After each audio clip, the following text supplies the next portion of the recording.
ይህንን ታሪክ ሰምቶ ሁሉም ሰው ይማርበት ዘንድ አደራ ይህንን ቪዲዮ በደንብ አድርጋችሁ ኮፒ ሊንክ እንድታደርጉት እጠይቃለሁ።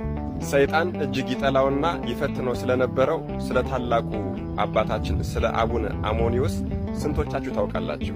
ዓመታዊ የዕረፍት በዓሉ ግንቦት 20 ቀን ከታላቁ ኢትዮጵያዊ ንጉሥ ከአጼ ካሌብ ጋር የተከበረ ቢሆንም ያኔ ስላልተመቸኝ እጅግ በጣም አስተማሪ ትምህርት ስላለው አሁን ላቀርብላችሁ ተገድጃለሁ።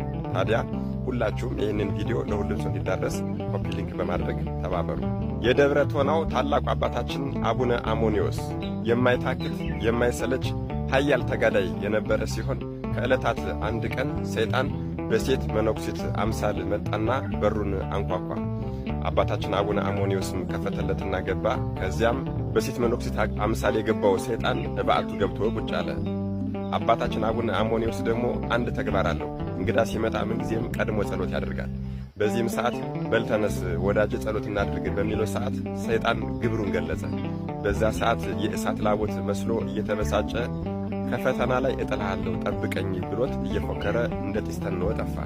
ከዚያም ወደ ከተማ ሄደና መልኳ እጅግ በጣም ውብ ወደ ሆነች ወደ አንዲት ወጣት ሴት ሄደና ሰይጣን አነሳሳት። አዎ ቀጭን ስስ ልብስ ለብሳ ሄዳ አቡነ አሞኒዮስን እንድታሳስተው ከበዓቱ እንድታስወጣው አነሳሳት። እርሷም ቀጭን ልብሶች ለብሳ ወደ አባታችን ወደ አቡነ አሞኒዮስ በዓት ሄደች። ምሽት እስከሚሆን ድረስም ጠበቀችና ማታ ላይ በሩን አንኳኳች። እባክህን አባቴ ሆይ መንገድ የጠፋብኝ የእግዚአብሔር እንግዳ ነኝና በዚህ ትተኸኝ አውሬ በልቶኝ በኋላ የእኔን ነፍስ ደም እግዚአብሔር ከአንተ እጅ እንዳይመራመርህ አስገባኝ አለችው። አባታችን አቡነ አሞኒዮስ በከፈተላትና በአያት ጊዜም የሰይጣን ማጥመጃ መሳሪያ እንደሆነች ወዲያው ገባው።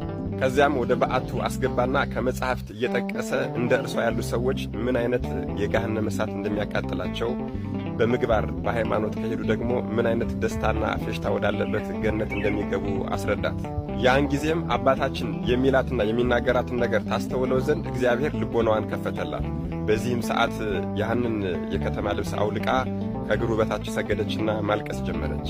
በሲኦል እሳት መቃጠል ስለማትፈልግ ነፍሷን ያድንላት ዘንድ ለመነችው። አባታችን አቡነ አሞኒዮስም የጸጉር ልብስ አለበሳት። ከዚያም ጸጉሯን ላጭቶ አመነኮሳት።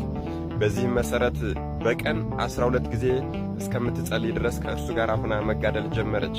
ምን ይሄ ብቻ! ከጸሎትና ከስግደቱም በላይ ደግሞ ትጾም ነበረ። አዎ በሦስት ቀን አንድ ጊዜ እያደረገች ምግብን መመገብ ጀመረች።